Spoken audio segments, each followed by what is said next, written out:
नमस्कार सभी लोगों को, उत्कर्ष ऐप में आप सब लोगों का स्वागत है। तो देखिए, हम बात कर रहे थे वन्य जीव के बारे में। तो वन्य जीवों से तो सीधा सीधा आपका प्रश्न पूछा ही जाता है, लेकिन इससे कुछ चीज़ें और आपकी जुड़ी हुई हैं। जैसा कि मैं आपसे कल बात कर रहा था कि हमने कल बात की जैव विविधता हॉटस्पॉट की। तो जो जैव विविधता हॉटस्पॉट है वो भी आपको ध्यान रखने हैं, वो भी वन्य जीवों के संदर्भ में आपसे पूछ सकते हैं।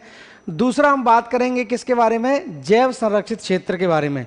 तो कल मैंने आपको कुछ बताया था कि भारत में कुल 18 जैव संरक्षित क्षेत्र हैं और उनकी स्थिति कहाँ कहाँ पर है, उसके बारे में मैं आज दोबारा आपको बता दूंगा, जिससे कि आपको आसानी से याद हो जाए, याद करने में आसानी हो जाए।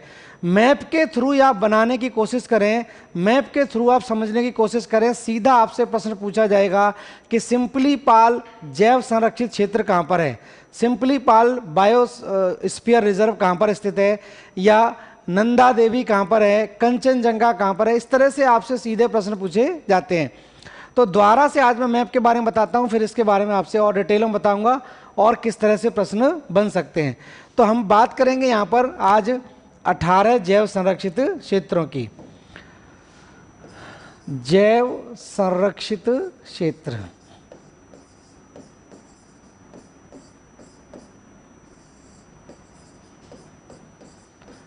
ठीक है। तो ध्यान रखना, भारत में बायोस्फीयर रिजर्व, ठीक है। तो बायोस्फीयर रिजर्व की संख्या कितनी है, 18 है।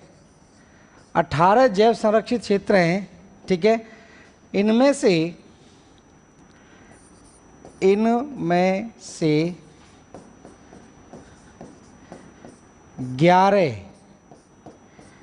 11 जैव संरक्षित क्षेत्रों को 11 जैव संरक्षित क्षेत्रों को यूनेस्को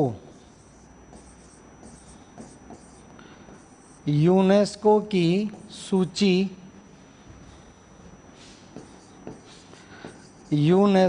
सूची में शामिल किया गया है।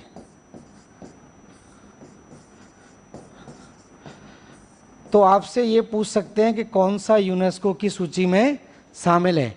तो ये थोड़ा सा आपको ध्यान रखना है कि भारत में कितने जैव संरक्षित क्षेत्र हैं और कौन कौन से यूनेस्को की सूची में शामिल हैं। तो यूनेस्को की सूची में जितने भी शामिल हैं उसको आपको ध्यान रखना है, कहाँ कहाँ पर हैं और कौन कौन सी स्थिति बनती है, ठीक है। तो ध्यान रखना, एक कमेंट मैंने आपका कल देखा था, एक बच्चा पूछ रहा था सर यूनेस्को क्या है। तो देखिए, कुछ चीज़ें तो आपको खुद से भी पता करनी पड़ेंगी, क्योंकि आप भी तैयारी कर रहे हैं, आपका भी कुछ फर्ज बनता है। यूनेस्को हालांकि आपको पता होना चाहिए, एक आपको संस्था का नाम पता होगा जिसको बोलते हैं यूएनओ, यूनाइटेड नेशन ऑर्गेनाइजेशन, या संयुक्त राष्ट्र संघ कहा जाता है, संयुक्त राष्ट्र संघ, ठीक है। अब संयुक्त राष्ट्र संघ के बहुत सारे अंग हैं। संयुक्त राष्ट्र संघ दुनिया में एक ऐसी संस्था है जो दुनिया में क्या करती है, शांति एवं सुरक्षा के लिए काम करती है। तो शांति एवं सुरक्षा लाने के लिए यूनेस्को के बहुत सारे अंग पाए जाते हैं। वो यूएनओ वाले टॉपिक में आप जरूर पढ़ें, क्योंकि एक प्रश्न यहाँ से जरूर पूछा जाता है। बात हो रही थी यूनेस्को की, ठीक है। तो यूनेस्को भी यूनाइटेड नेशन का है, यूएन जुड़ा हुआ है। तो यह है united national educational social and cultural organisation, ठीक है। तो इसकी फुल फॉर्म में लिख देता हूँ, यूनाइटेड नेशंस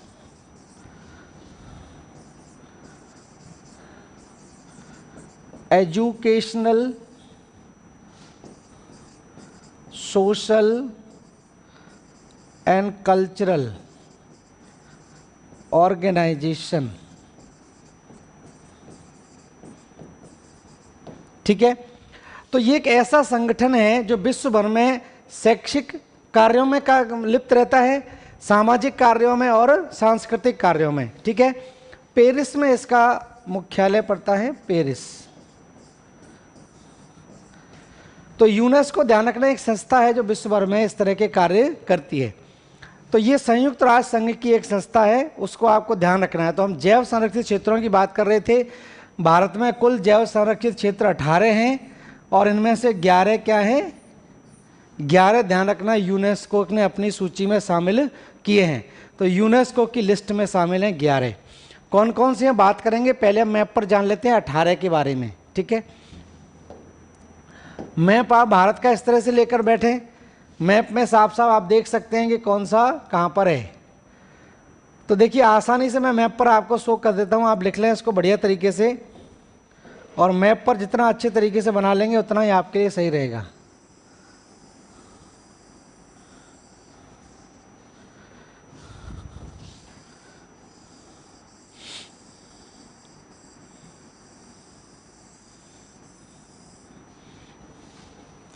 तो देखिए यहाँ पर स्थिति क्या है, ऊपर से शुरुआत करते हैं।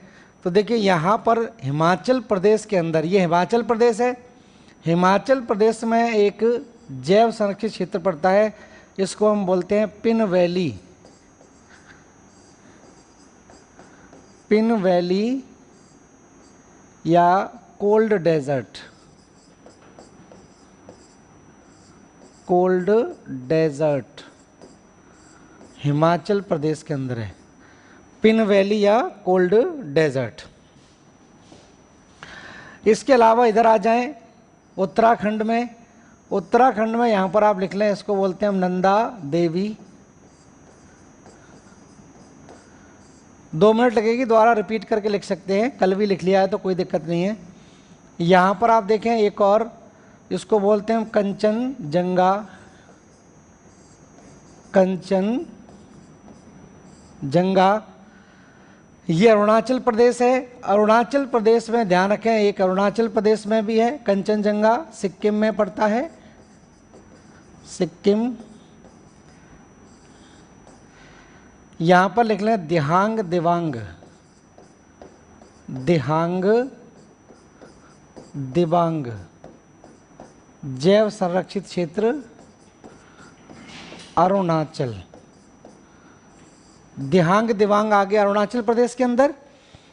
इसके बाद हम बात करें नेक्स्ट, असम है। असम में यहाँ पर दिखाई देगा आपको एक डिब्रू साइकोवा,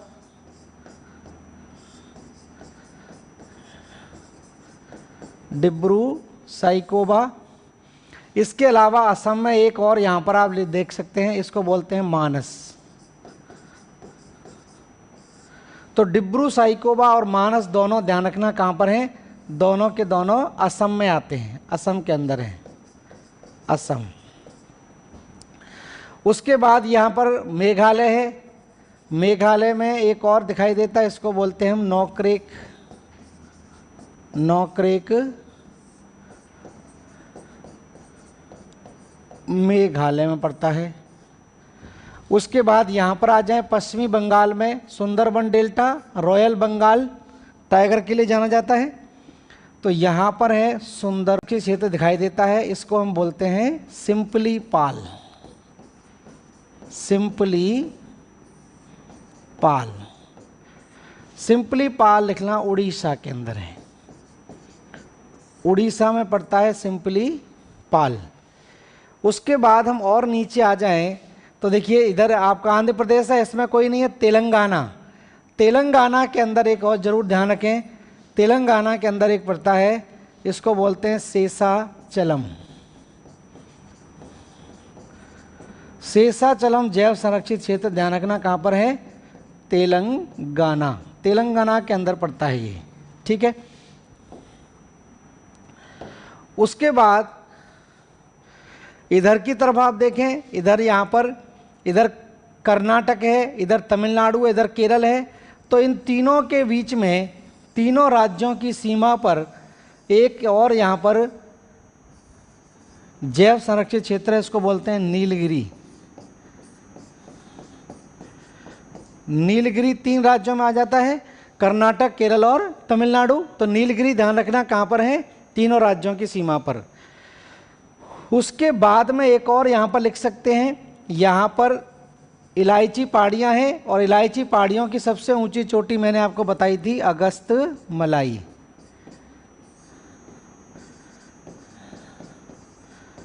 अगस्तमलाई केरल के अंदर एक जैव संरक्षित क्षेत्र है।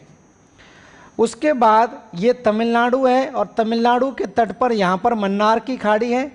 तो ध्यान रखना, मन्नार की खाड़ी को भी जैव संरक्षित क्षेत्र घोषित किया गया है। मन्नार की खाड़ी, मन्नार की खाड़ी भी जैव संरक्षित क्षेत्र है। और यहाँ पर अंडमान निकोबार द्वीप समूह है, इनमें से आखिरी द्वीप है, इसका नाम है ग्रेट निकोबार। तो ग्रेट निकोबार भी एक जैव संरक्षित क्षेत्र में आता है। ग्रेट निकोबार आपका इधर आ जाएगा। उसके बाद और इधर की तरफ देखें तो यहाँ पर आप ध्यान रखें, कच्छ का रण, कच्छ का रण या कच्छ की खाड़ी, ये पूरा का पूरा जैव संरक्षित क्षेत्र है। उसके बाद हम बात करें मध्य प्रदेश के अंदर, तो मध्य प्रदेश के अंदर 3 जैव संरक्षित क्षेत्र हैं। ठीक है, एक तो यहीं पर लिख देता हूँ, पन्ना, पन्ना है, एक पंचमढ़ी है, पंचमढ़ी, और एक आपका कहलाता है अचानक मार अमरकंटक।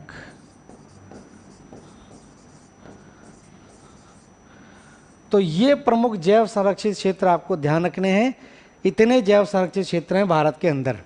ठीक है, एक तो हो गया आपका हिमाचल प्रदेश में, दूसरा नंदा देवी उत्तराखंड के अंदर, उत्तराखंड, तीसरा कंचनजंगा सिक्किम के अंदर, चौथा दिहांग दिवांग अरुणाचल प्रदेश के अंदर, पांचवा और छठवां डिब्रू साइकोवा और मानस असम के अंदर, सातवां नौक्रेक मेघालय के अंदर, आठवां सुंदरबन पश्चिमी बंगाल के अंदर, नौवां सिंपलीपाल उड़ीसा के अंदर, 10वां शेषाचलम तेलंगाना के अंदर, 11वां ग्रेट निकोबार अंडमान निकोबार में, 12वां मन्नार की खाड़ी तमिलनाडु में, 13वां अगस्तमलाई केरल के अंदर, 14वां नीलगिरी पहाड़ियाँ 3 राज्यों में आ जाती हैं। ठीक है, उसके बाद 15वां कच्छ का रण आ जाएगा, और 16, 17, 18 ये आपके आ गए मध्य प्रदेश के अंदर। तो 3 जैव संरक्षित क्षेत्र ध्यान रखना कहाँ पर हैं, मध्य प्रदेश में। तो ये जैव संरक्षित क्षेत्र आप देख सकते हैं, बनाइए इसको इसी तरह से।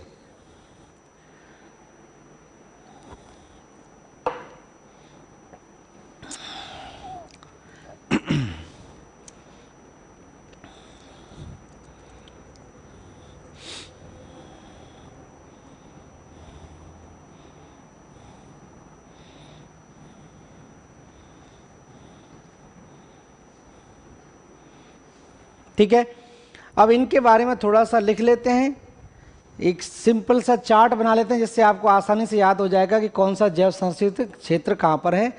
और इनमें से फिर हम 11 जानेंगे, 11 कौन से हैं जो यूनेस्को की सूची में आते हैं। तो देखिए यहाँ पर लिख लिए जैव संरक्षित क्षेत्र, जैव संरक्षित क्षेत्र, और यहाँ पर लिख लिया राज्य का नाम।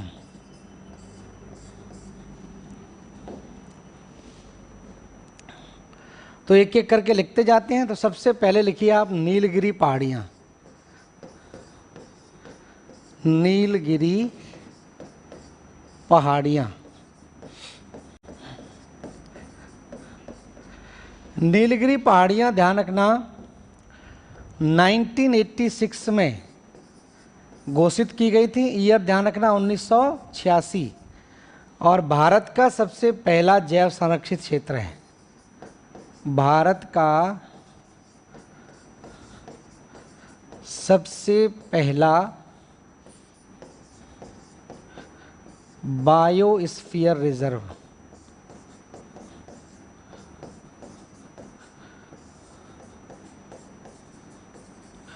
तो भारत का सबसे पहला बायोस्फीयर रिजर्व कौन सा है अगर पूछा जाए तो ध्यान रखना नीलगिरी पहाड़ी।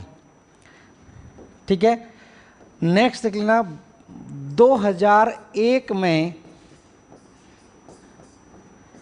इसे यूनेस्को की सूची यूनेस्को की सूची में शामिल किया गया?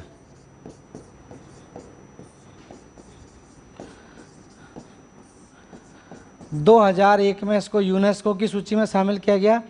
तो ये भी अगर पूछा जाए कि यूनेस्को की सूची में शामिल भारत का पहला जैव संरक्षित क्षेत्र कौन सा है, तो ये यूनेस्को की सूची में शामिल भारत का पहला जैव संरक्षित क्षेत्र भी आता है, इसको ध्यान रखें। तो नीलगिरी पहाड़ियाँ, पहली चीज़ तो आप जान गए, भारत का पहला जैव संरक्षित क्षेत्र है। यूनेस्को की सूची में शामिल भी भारत का सबसे पहला जैव संरक्षित क्षेत्र है। 3 राज्यों में ये समाया है, तमिलनाडु, केरल तथा कर्नाटक। तो तमिलनाडु, केरल और कर्नाटक 3 राज्यों में ये आता है, ये आप जानते हैं, पहले नीलगिरी पहाड़ियाँ पढ़ चुके हम। तो नीलगिरी पहाड़ियाँ भारत का सबसे पहला बायोस्फीयर रिजर्व है, पहला जैव संरक्षित क्षेत्र है और यूनेस्को की सूची में शामिल भी किया गया पहला जैव संरक्षित क्षेत्र है ये, ठीक है। उसके बाद हम बात करें दूसरे की, दूसरा लिख लेते हैं नंदा देवी। नंदा देवी, नंदा देवी ध्यान रखना कहाँ पर है, उत्तराखंड, ठीक है, उत्तराखंड के अंदर आता है। इसके बाद लिख लेना नौकरेक। नौकरेक,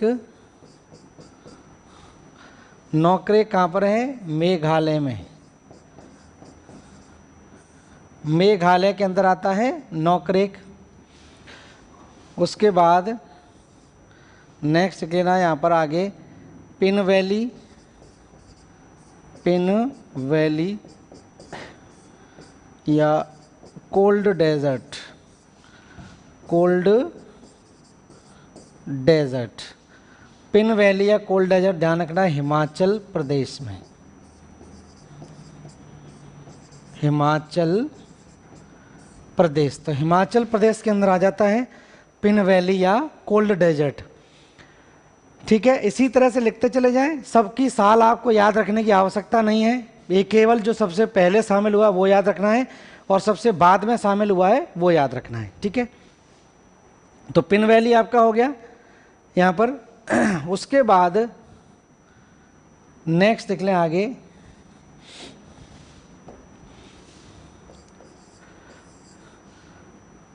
कंचनजंगा, क्रमबद्ध तरीके से लिख लेते हैं कंचनजंगा। और कंचनजंगा कहाँ पर है, सिक्किम में, सिक्किम के अंदर है, ठीक है। उसके बाद लिख लें दिहांग दिबांग। दिहांग दिबांग, तो दिहांग दिबांग कहाँ पर है, अरुणाचल में, अरुणाचल प्रदेश में पड़ता है दिहांग दिबांग। उसके बाद असम के अंदर आ जाते हैं, तो असम में लिख लीजिए डिब्रू साइकोबा। डिब्रू साइकोबा और दूसरा है मानस। तो डिब्रू साइकोबा और मानस ध्यान रखना, दोनों के दोनों कहाँ पर हैं, ये असम के अंदर आते हैं, असम राज्य में आ जाएंगे, ठीक है। उसके बाद सुंदरवन। सुंदरवन, सुंदरवन कहाँ पर है, पश्चिमी बंगाल के अंदर। सुंदरवन भी जैव संरक्षित क्षेत्र है आपका पश्चिमी बंगाल में। नेक्स्ट देख लें, इसके बाद उड़ीसा में चले जाते हैं, सिंपली पाल। सिंपली पाल कहाँ पड़ता है, उड़ीसा के अंदर, उड़ीसा में ध्यान रखें सिंपली पाल। उसके बाद और आ जाते हैं नीचे, शेषाचलम लिख लें, तेलंगाना के अंदर शेषाचलम, शेषाचलम तेलंगाना।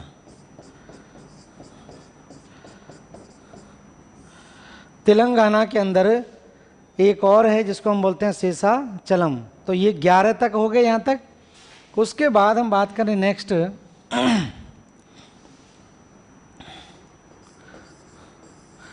एक लिख लें पन्ना, एक लिख लें पंचमढ़ी, पंचमढ़ी, और एक और लिख लें, इसको हम बोलते हैं अचानक मार अमरकंटक।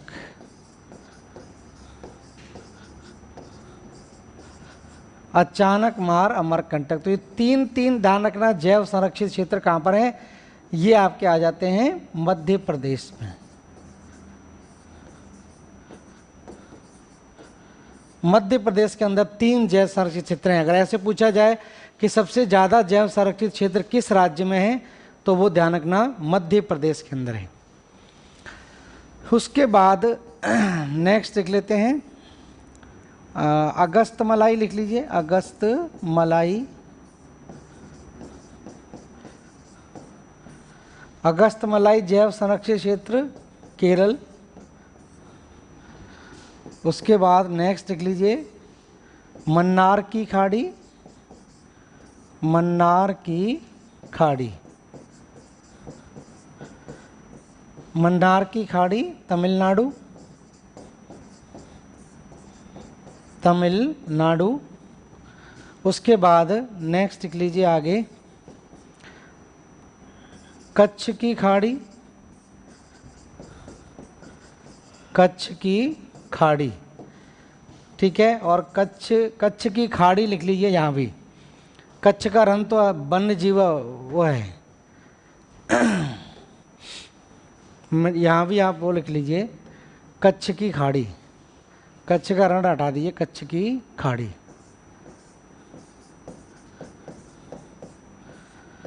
तो कच्छ की खाड़ी लिखिए इसकी जगह पे, ठीक है। तो कच्छ की खाड़ी लिख लेना, कहां पर है, गुजरात के अंदर। उसके बाद लास्ट लिख लीजिए ग्रेट निकोबार, ग्रेट निकोबार। और ग्रेट निकोबार अंडमान निकोबार में पड़ता है। तो ये 18 जैव संरक्षित क्षेत्रों की सूची हो गई राज्य वाइज। अब देखिए प्रश्न यहाँ पर कुछ और बन सकते हैं। जैसे मैंने आपको बता दिया नीलगिरी पहाड़ी जैव संरक्षित क्षेत्र कितने राज्यों में है, ये पूछ सकते हैं। सबसे पहला जैव संरक्षित क्षेत्र कौन सा है, ये पूछ सकते हैं। सबसे आखिरी जैव संरक्षित क्षेत्र कौन सा है, ये पूछ सकते हैं। यूनेस्को की सूची में शामिल सबसे पहला कौन सा है और सबसे आखिरी कौन सा है। तो ये हम और लिख लेते हैं तो आपको क्लियर हो जाएगा, यहाँ से कोई भी प्रश्न इससे बाहर नहीं आएगा, ठीक है। तो देखिए यहाँ पर कुछ फैक्ट मैं लिखा देता हूँ लाइन वाइज। तो पहला लिख लीजिए भारत का, ये मैं लिखा ही चुका हूँ, द्वारा फैक्ट लिख लीजिए। सबसे पहला,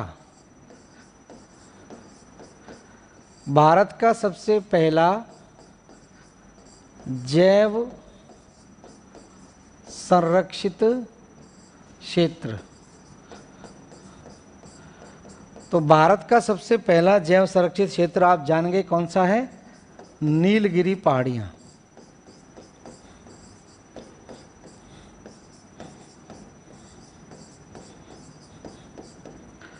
नीलगिरी पहाड़ियां भारत का सबसे पहला जैव संरक्षित क्षेत्र है। दूसरा फैक्ट यहां पर लिखिए, भारत का सबसे आखिरी, सबसे अंतिम या 18वां जैव संरक्षित क्षेत्र। 18 ही है तो 18वां ही सबसे आखिरी होगा। 18वां जैव संरक्षित क्षेत्र। तो ध्यान रखना 18वां जैव संरक्षित क्षेत्र है पन्ना। पन्ना मध्य प्रदेश, वर्ष 2011। तो 18वां जैव संरक्षित क्षेत्र ध्यान रखना कौन सा है, पन्ना घोषित किया गया था, मध्य प्रदेश में पड़ता है 2011 के अंदर। अब बात आती है यूनेस्को की सूची वाली, ठीक है। तो यूनेस्को की सूची में पहला आंकड़ा तो ऐसे ही रहेगा। तो पहला यहां पर लिखिए यूनेस्को की सूची में शामिल यूनेस्को की सूची में शामिल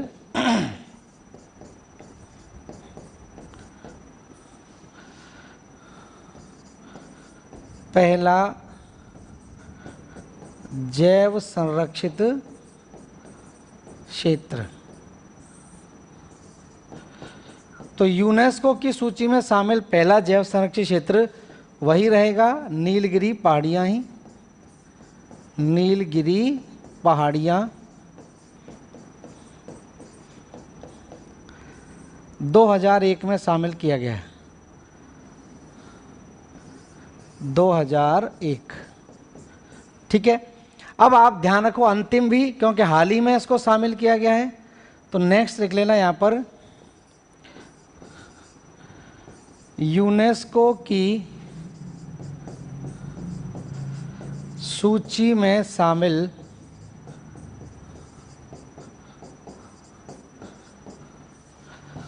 अंतिम या 11वां ही हुआ है अभी तक शामिल, 11वां जैव संरक्षित क्षेत्र। तो 11वां जैव संरक्षित क्षेत्र या अंतिम जैव संरक्षित क्षेत्र जो यूनेस्को की सूची में शामिल हुआ है वर्ष 2018 में, 2018 में शामिल किया गया है, यह है कंचनजंगा।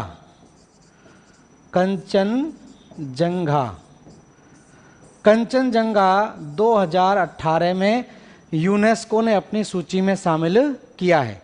तो यूनेस्को की सूची में शामिल भारत का अंतिम या 11वां जैव संरक्षित क्षेत्र जो है वो कंचनजंगा है। भारत में कुल 18 हैं, उन 18 में से पहला आपका नीलगिरी है और 18वां कौन सा है, पन्ना है। यूनेस्को की सूची में शामिल पहला नीलगिरी पहाड़ियाँ हैं और अंतिम जो है वो कौन सा है, कंचनजंगा है, जिसको 2018 में यूनेस्को की सूची में शामिल किया गया है। क्लियर हो गया होगा। अब यूनेस्को की सूची में शामिल 11 के 11 जो जैव संरक्षित क्षेत्र हैं उनको आपको याद रखना है, बाकी जो 18 हैं उनको भले ही याद मत रखिए, 11 आप याद रख लो।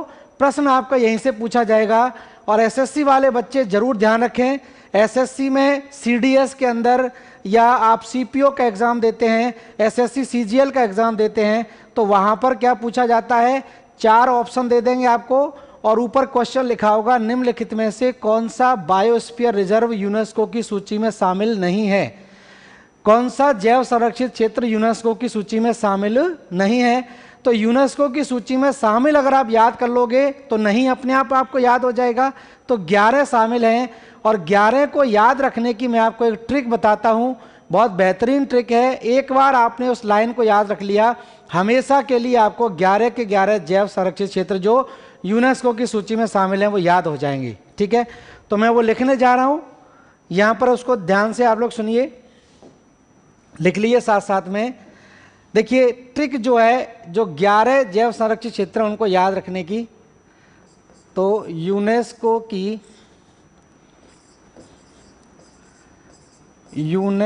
की सूची में शामिल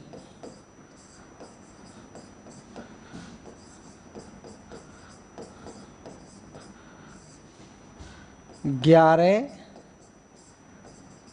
जैव संरक्षित क्षेत्र। ठीक है, तो यूनेस्को की सूची में जो शामिल हैं उनका मैं यहाँ पर नाम लिख देता हूँ, जैसे आपको याद रखना है। ना, नी, ने। ठीक है, सुंदर, सिंपल,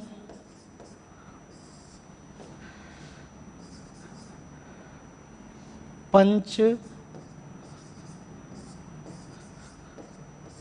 कंचन को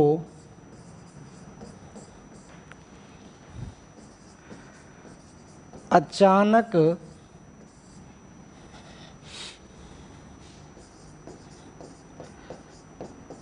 अगस्त में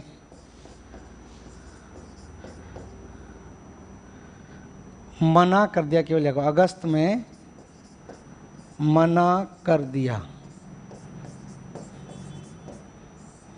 ठीक है, इतना अगर आप याद रख लेंगे, एक सिंपल सी लाइन है, नानी ने सुंदर सिंपल पंच कंचन को, पंच कंचन नाम है पंच का, पंच कंचन को अचानक अगस्त में मना कर दिया। ठीक है, इसके लाइन को आप याद रखना है, नानी ने सुंदर सिंपल पंच कंचन को अचानक अगस्त में मना कर दिया।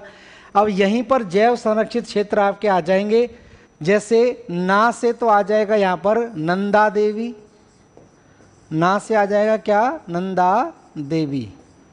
ठीक है, नी से आ जाएगा क्या, नीलगिरी, नी से लिख लें यहाँ पर क्या आ जाएगा, नीलगिरी पहाड़ियाँ, नी से आ जाएगा नीलगिरी। ने से आ जाएगा, ध्यान रखना, नौकरेक, ने से नौकरेक लिख लें यहाँ पर, ने से क्या आ जाएगा, नौकरेक, नौकरेक। सुंदर से आ जाएगा सुंदरवन, सुंदर वन आ जाएगा। सिंपल से सिंपली पाल, सुंदर से क्या आ जाएगा, सिंपली पाल। पंच से आ जाएगा पंचमढ़ी, पंचमढ़ी आ गया। कंचन से कंचन जंगा आ जाएगा, कंचन से कंचन जंगा। अचानक से अचानक मार अमरकंटक, अमरकंटक आ जाएगा।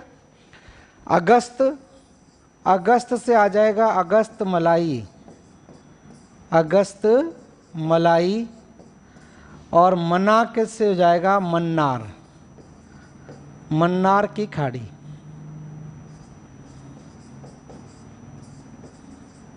मन्नार की खाड़ी।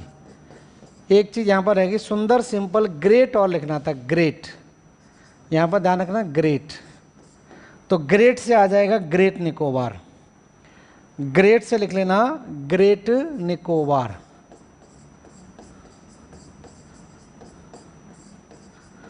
इस तरह से बस आपको याद रखना, याद हो जाएंगे।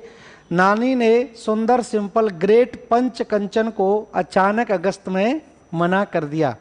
तो ना से हो जाएगा नंदा देवी, नी से हो जाएगा नीलगिरी, ने से हो जाएगा नौकरेक, सुंदर से हो जाएगा सुंदरबन, सिंपल से हो जाएगा सिंपली पाल, ग्रेट से हो जाएगा ग्रेट निकोबार, पंच से हो जाएगा पंचमढ़ी, कंचन से हो जाएगा कंचनजंगा, अचानक से हो जाएगा अचानक मार अमरकंटक, अगस्त से अगस्त मलाई हो जाएगा, और मना करने से हो जाएगा मन्नार की खाड़ी। ठीक है, इस तरह से आप इसको याद रख सकते हैं। तो लिख लें इसको, नानी ने सुंदर सिंपल ग्रेट पंच कंचन को अचानक अगस्त में मना कर दिया। इतना आपको याद रखना है।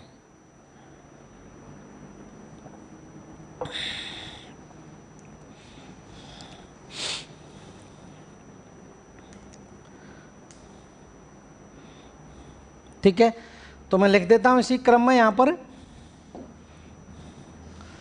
तो यूनेस्को की सूची,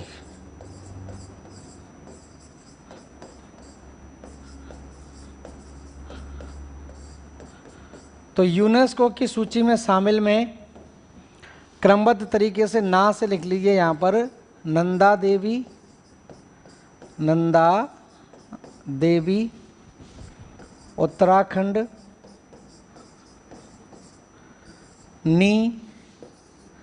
नी से हो जाएगा नीलगिरी,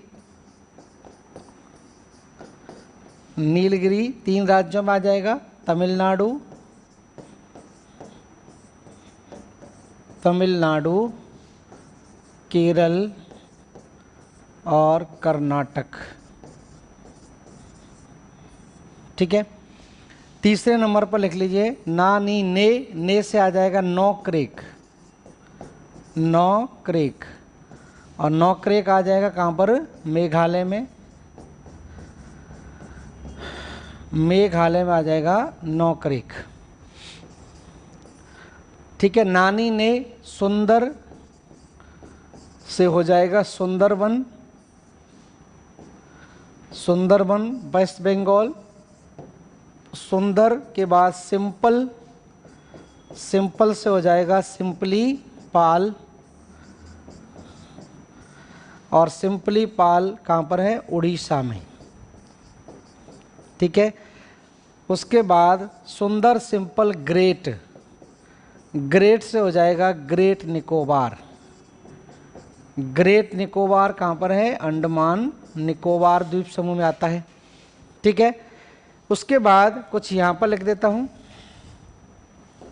तो यहाँ तक देखिए सिंपली आप याद कर लेंगे इतना, ना, नी, ने, सुंदर, सिंपल, ग्रेट। अब आ गया पंच, तो पंच से 7वें नंबर पर यहाँ पर आ जाएगा पंचमढ़ी, पंचमढ़ी मध्य प्रदेश। उसके बाद पंच कंचन, कंचन का मतलब है कंचनजंगा, और कंचनजंगा कहाँ पर है?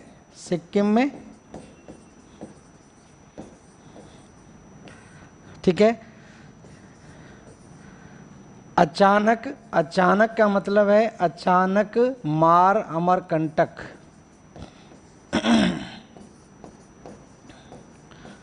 अचानक मार अमरकंटक, ये भी कहाँ पर है? मध्य प्रदेश में। तो सुंदर, सिंपल, ग्रेट, पंच, कंचन को अचानक अगस्त में, अगस्त मतलब अगस्त मलाई, अगस्त मलाई, और अगस्त मलाई कहाँ पर है? केरल में।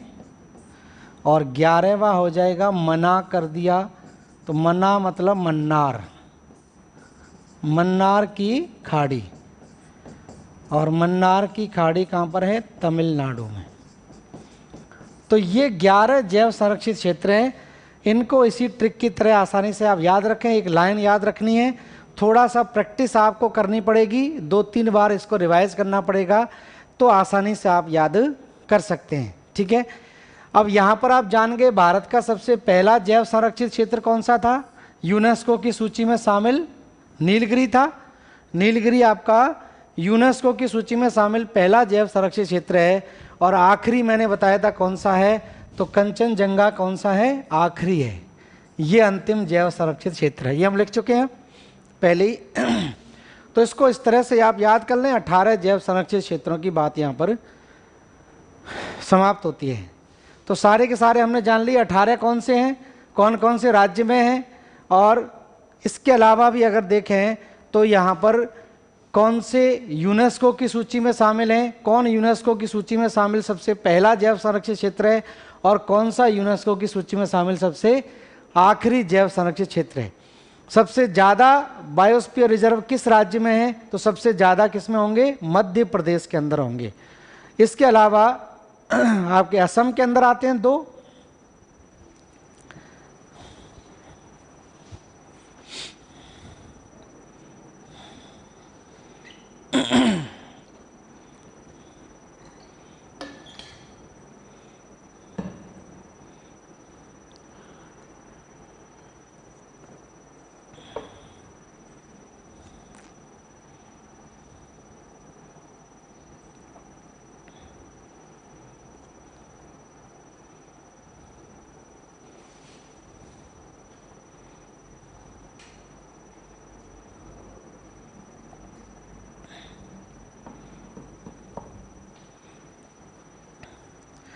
चलिए। तो ये तो होगी जैव संरक्षित क्षेत्रों की बात।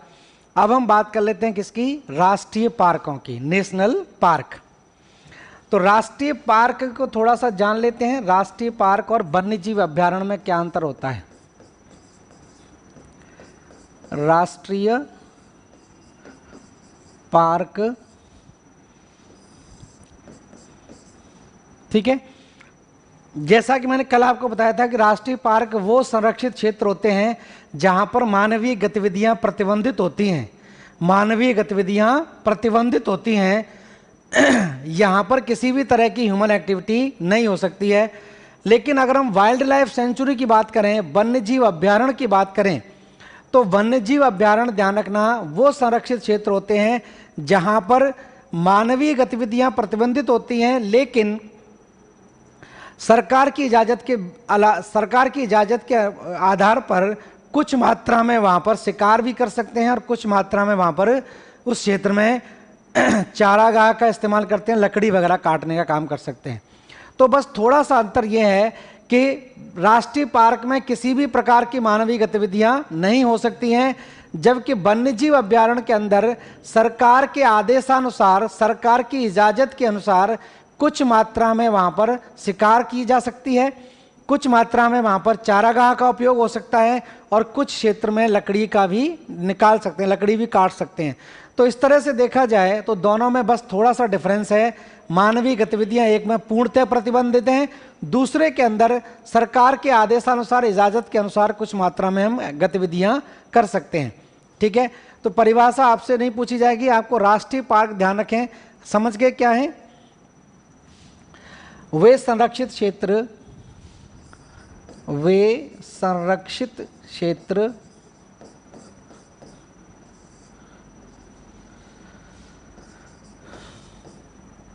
संरक्षित क्षेत्र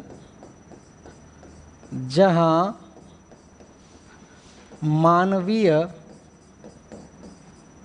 क्रियाकलाप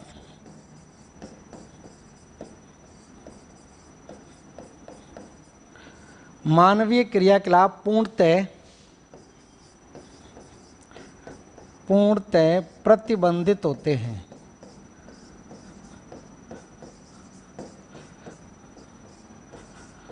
पूर्णतः प्रतिबंधित होते हैं।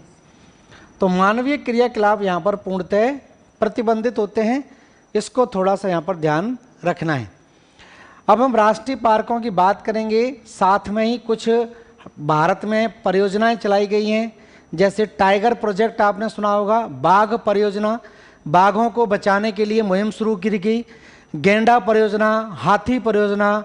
तो इनको थोड़ा सा हम जान लेंगे कि किस वर्ष में कौन सी परियोजना शुरू की गई है, वो एग्जाम में सीधा पूछा जाता है। ठीक है, जैसे हाथी परियोजना एसएससी के सीजीएल के एग्जाम में पूछी गई है कि हाथी परियोजना किस वर्ष शुरू की गई, तो हाथी परियोजना को ध्यान रखना है किस वर्ष शुरू की गई, टाइगर कब शुरू किया गया, प्रोजेक्ट लॉयन कब शुरू किया गया। तो ये सारी चीज़ें यहाँ पर थोड़ी सी हमें जाननी है। तो पहले यहाँ पर कुछ फैक्ट जान लेते हैं कि भारत में कितने राष्ट्रीय पार्क हैं। ठीक है, सब लोगों को पता होगा संख्या, तो कितने राष्ट्रीय पार्क हैं, संख्या भी आपकी पूछ लेते हैं। राजस्थान के अंदर कई एग्जामों में इनकी संख्या भी पूछी गई है। 103 राष्ट्रीय पार्क थे, अब ये बढ़कर कितने हो गए, 104 राष्ट्रीय पार्क हो गए। तो 104 राष्ट्रीय पार्क हो चुके हैं और 543 हमारे क्या हैं, वन्य जीव अभ्यारण्य हैं। तो राष्ट्रीय पार्कों की कुल संख्या जरूर लिखें। यहाँ पर भारत की बात कर रहे हैं, भारत में राष्ट्रीय पार्कों की कुल संख्या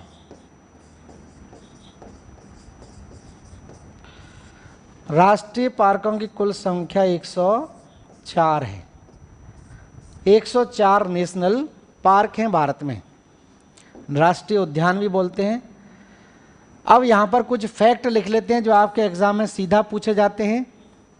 फैक्ट मैं यहाँ पर लिख देता हूँ, भारत का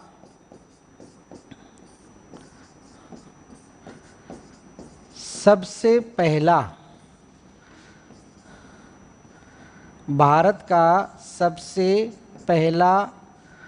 राष्ट्रीय पार्क,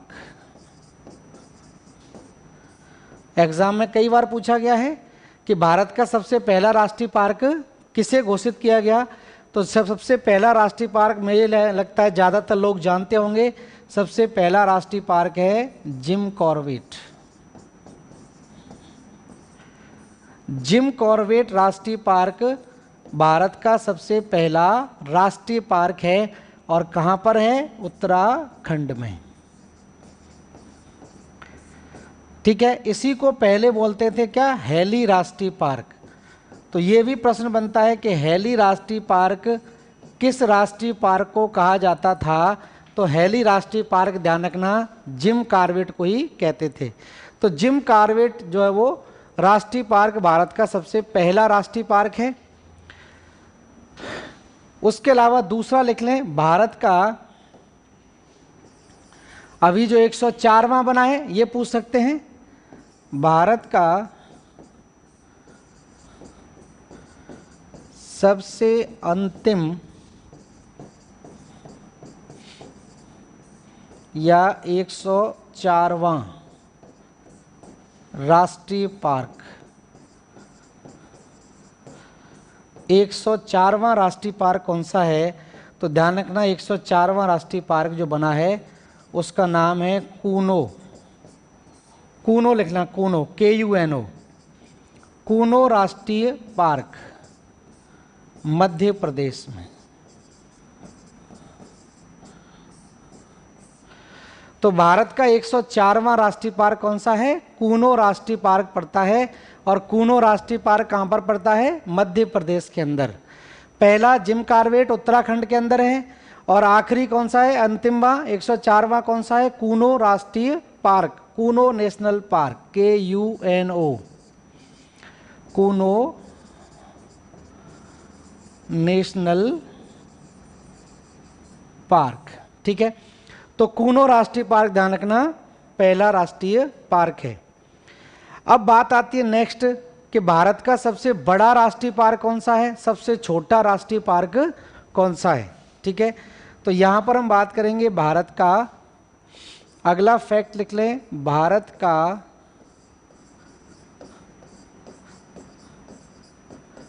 सबसे बड़ा राष्ट्रीय पार्क। तो ध्यान रखना भारत का सबसे बड़ा राष्ट्रीय पार्क है जम्मू कश्मीर के अंदर, इसको बोलते हैं हेमिस, हेमिस राष्ट्रीय पार्क। हेमिस राष्ट्रीय पार्क जम्मू कश्मीर के अंदर भारत का सबसे बड़ा राष्ट्रीय पार्क कहलाता है।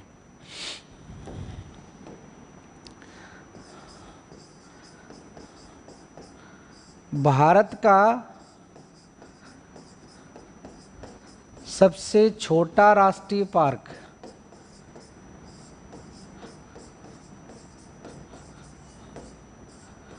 तो भारत का सबसे छोटा राष्ट्रीय पार्क अगर पूछा जाता है तो ध्यान रखना यह है दक्षिणी बटन, दक्षिणी बटन,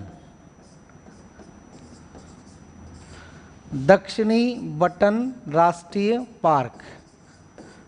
ठीक है, दक्षिणी बटन राष्ट्रीय पार्क की मैं पहले भी बात कर चुका हूं, तो शायद आप लोगों के दिमाग में भी आ गया होगा कि अगर पूछा जाए कि दक्षिणी बटन राष्ट्रीय पार्क कहां पर स्थित है, तो ध्यान रखना दक्षिणी बटन राष्ट्रीय पार्क कहां पर स्थित है? ये स्थित है अंडमान निकोबार में। अंडमान निकोबार में मैंने राष्ट्रीय पार्क शायद लिखवाए थे आप लोगों को, द्वीप समूह कराए थे तब। तो अंडमान निकोबार के अंदर पड़ता है दक्षिणी बटन राष्ट्रीय पार्क, और दक्षिणी बटन राष्ट्रीय पार्क जो है वो लिख लेना अंडमान निकोबार में सबसे छोटा राष्ट्रीय पार्क कहलाता है। ठीक है, अगला प्रश्न पूछा जाता है कि सबसे अधिक राष्ट्रीय पार्कों की संख्या किस राज्य में है। ये UPSC IAS के एग्जाम में भी प्रश्न पूछा जा चुका है कि सबसे ज़्यादा राष्ट्रीय पार्क किस राज्य में है। तो ध्यान रखना सबसे ज़्यादा राष्ट्रीय पार्क जो हैं वो मध्य प्रदेश में पड़ते हैं।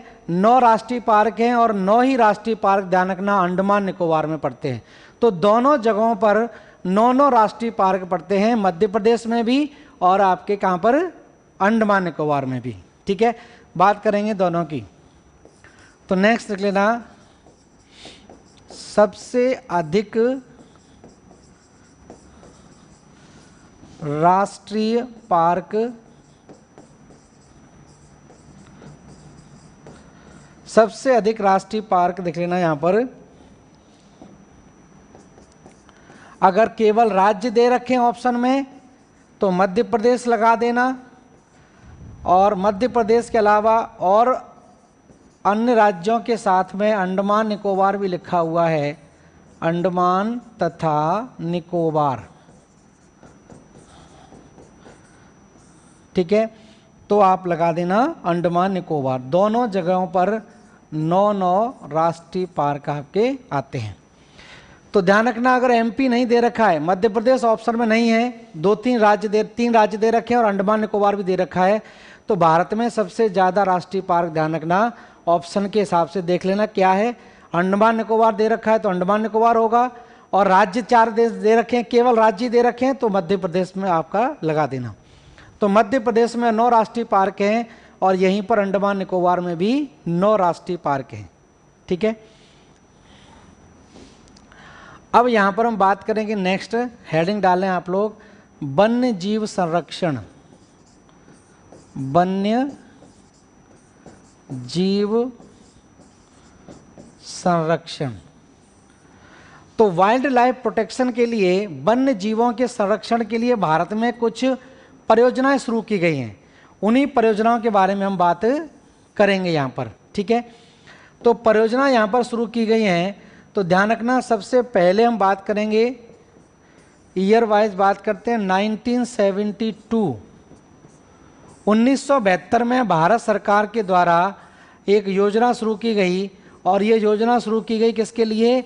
ये की गई किसके लिए? लॉयन के लिए, प्रोजेक्ट लॉयन। प्रोजेक्ट लॉयन, शेर परियोजना।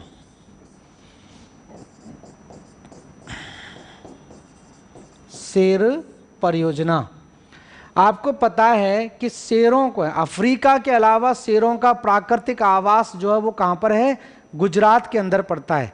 एक तो अफ्रीका में आपने देखा होगा लॉयन पाए जाते हैं, दूसरा एशिया में किसी भी देश में कोई भी लॉयन नहीं पाया जाता है, एकमात्र जगह भारत में, वो भी गुजरात में, गिर राष्ट्रीय पार्क। तो अफ्रीका के बाद शेरों का एकमात्र प्राकृतिक आवास कौन सा है? गिर राष्ट्रीय पार्क। तो उसको बचाने के लिए, उसको संरक्षण देने के लिए भारत सरकार के द्वारा 1972 में प्रोजेक्ट लॉयन की शुरुआत की गई, जिसको बोलते हैं शेर परियोजना। ठीक है, तो लिख लेना लिख लेना इसमें, एशियाई शेरों के लिए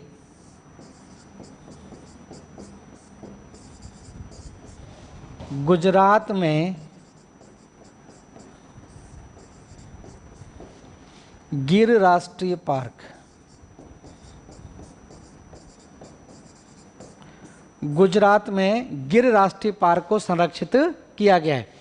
तो गुजरात का गिर राष्ट्रीय पार्क, ध्यान रखना, शेरों के संरक्षण के लिए यहां पर इसकी शुरुआत की गई।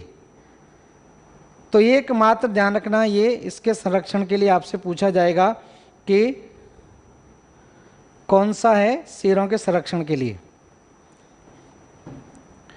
उसके बाद अगली परियोजना लिख लें, 1973। 1973 में, वर्ष 1973 में एक और परियोजना शुरू की गई, इसको बोलते हैं project tiger. Project tiger,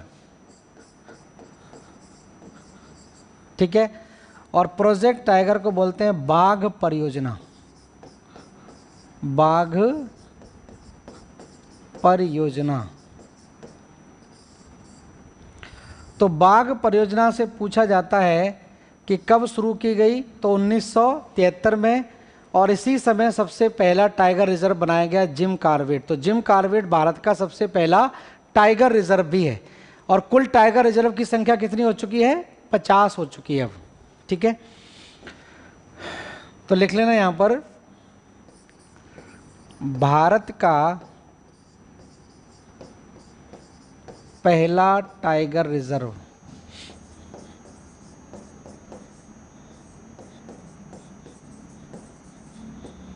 Bharat का पहला टाइगर रिजर्व, ध्यान रखना, जिम कॉर्बेट है।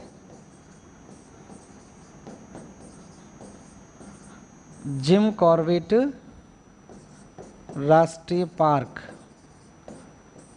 उत्तराखंड।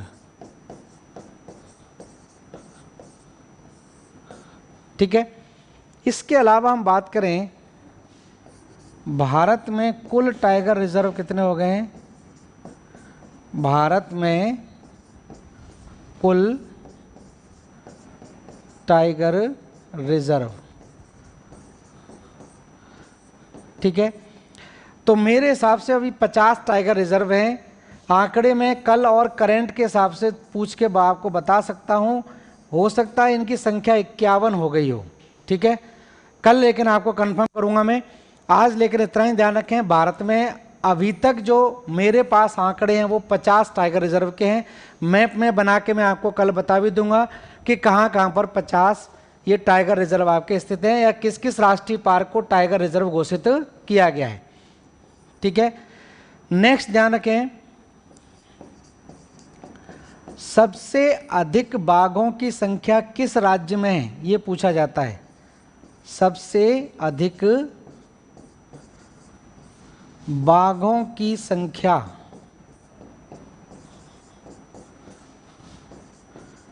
सबसे अधिक बाघों की संख्या अगर पूछा जाए किस राज्य में है, तो ध्यान रखना सबसे अधिक बाघों की संख्या मध्य प्रदेश में है। इसीलिए मध्य प्रदेश को ध्यान रखना, मध्य प्रदेश को टाइगर प्रदेश भी बोलते हैं। मध्य प्रदेश को क्या बोल देते हैं, टाइगर प्रदेश के नाम से भी जाना जाता है। तो मध्य प्रदेश को जरूर ध्यान रखें, टाइगर प्रदेश बोलते हैं।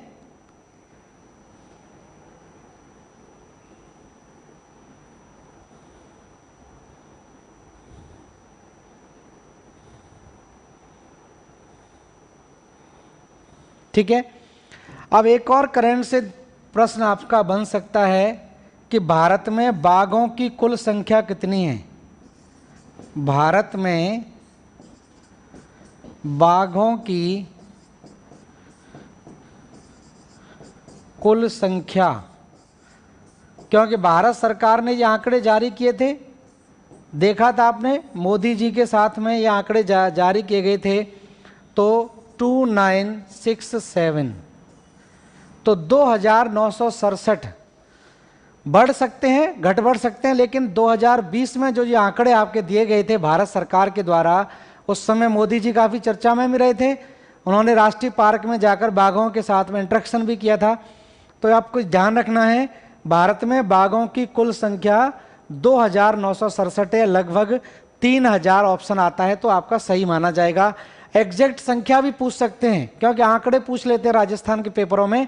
तो आपको ध्यान रखना है 2967 बाघों की कुल संख्या बताई गई थी भारत सरकार के द्वारा।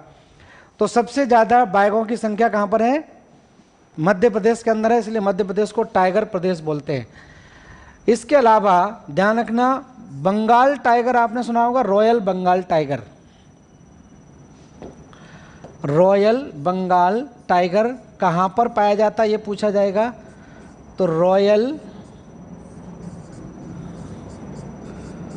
बंगाल टाइगर, तो रॉयल बंगाल टाइगर के लिए ध्यान रखना प्रसिद्ध स्थान है सुंदरवन। तो सुंदरवन फॉरेस्ट पड़ता है पश्चिमी बंगाल के अंदर। यहाँ पर ध्यान रखना रॉयल बंगाल टाइगर के लिए ये जाना जाता है। तो रॉयल बंगाल टाइगर के लिए कौन सी जगह प्रसिद्ध है, इसको ध्यान रखना। रॉयल बंगाल टाइगर की अगर बात आती है तो आपको याद रखना है क्या, सुंदरबन ध्यान रखना है।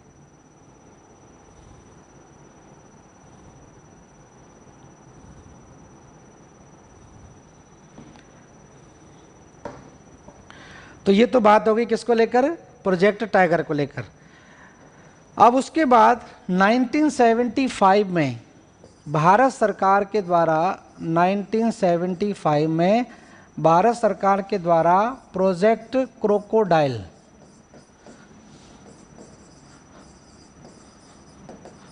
प्रोजेक्ट क्रोकोडाइल या मगरमच्छ परियोजना, मगरमच्छ और घड़ियाल दोनों हैं,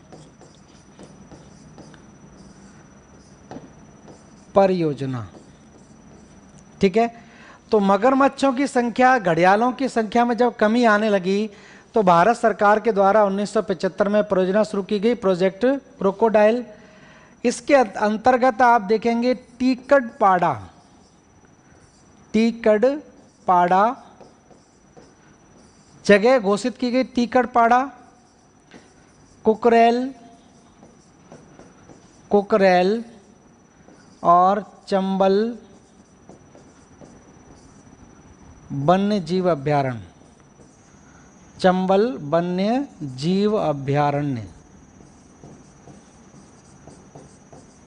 ये 3 जगह इनके प्रजनन के लिए टीकरपाड़ा पड़ता है उड़ीसा के अंदर, उड़ीसा महानदी, कुकरेल उत्तर प्रदेश लखनऊ गोमती नदी में, और चंबल मध्य प्रदेश में चंबल नदी पर।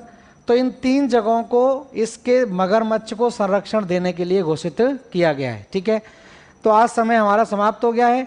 कल नेक्स्ट मिलते हैं, इसके आगे हम कराएंगे राष्ट्रीय पार्कों के बारे में और कुछ अभी संरक्षण के लिए वो आपके परियोजना भी रह गई हैं। तो धन्यवाद सभी लोगों को जुड़ने का, थैंक यू।